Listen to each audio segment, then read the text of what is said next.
So this is a Poochie commission, and again, the camera angle's not great, but sorry, my Poochies are squishing me on the couch.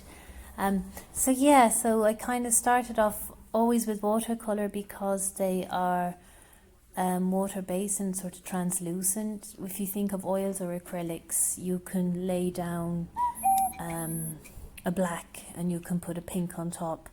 With watercolor, you need to start off with the lightest of colors first. So it's layering, and it's fun. It's fun because you can kind of look at your piece, your picture, and decide, what kind of colours you think will make a certain colour, and there will be mishaps. The more you do, the better you get. Sure, isn't that with everything? I'm brilliant at making a cup of tea because I've been making cups of tea for years. So I've laid down kind of a taupey colour, and I'm just going to do, he's a Yorkshire Terrier, or a Westie. So white is kind of tricksy. So in the shadows, I'm sort of laying down, I've mixed a kind of a blue and a purple, and just kind of filling in where his shadows are in the photo. I think this could nearly go quicker, couldn't it? If anybody watches this to the end, you're brilliant.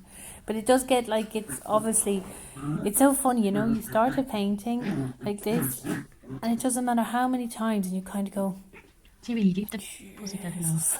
That doesn't look great. I do that every time. I keep forgetting. Time, Lainey, time and patience. People kind of go on, watercolour is so quick, and it's not really. I mean, I'm not one of these ones. I won't have a hairdryer to dry it. I'll let it dry naturally. That's far too organised, and it's a bit, barely hair dry my hair. So as you can see now, I'm filling out sort of the shadows around his eyes. Have a look at my brush.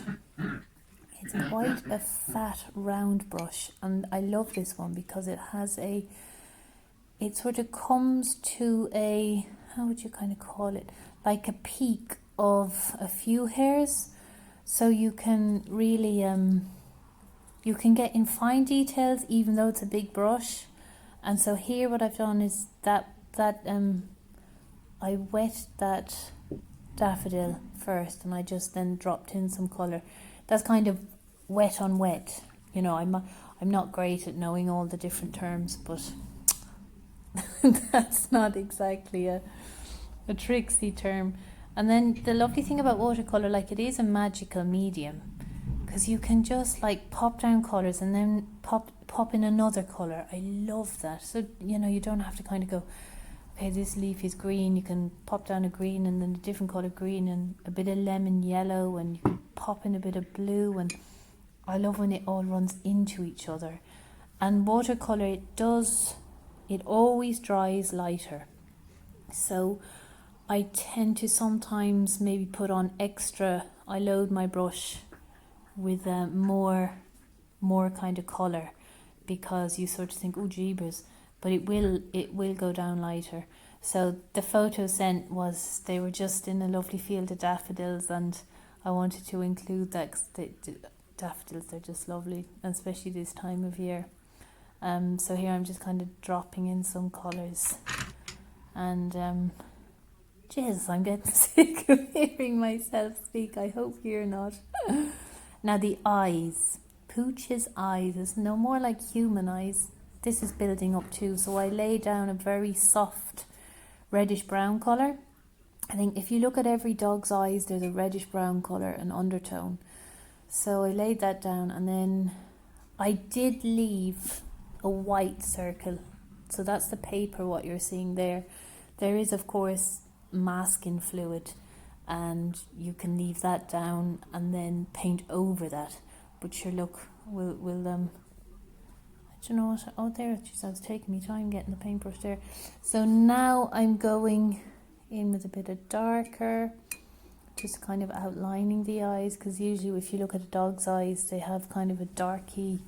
I'm using a Payne's grey mixed with a brown. Again, mix your colours. Don't just kind of, I love that. I mean, you can see my watercolour up at the top there. There's sort of mad colours going on every little white bit of plastic. So then I also like to dab. It's not like, again, watercolours, they're not like acrylic or oil paints where you can sort of run your brush smoothly along.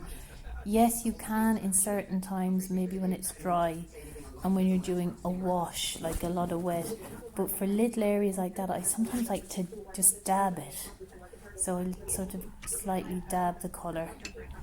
And I just wanted to bring that in there. So hope you're all having a good day today. The old COVID-19 with, Jesus, unreal, isn't it?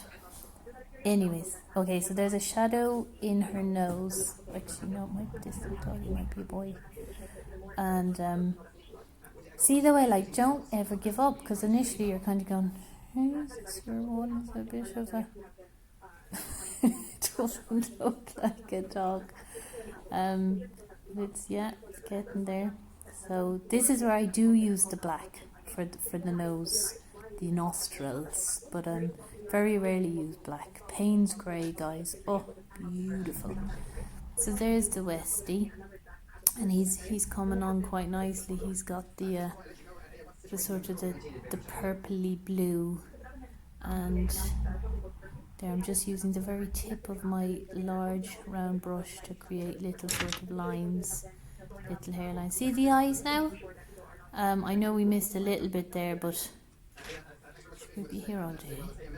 But so what I've basically done to the eyes is layered my colours, and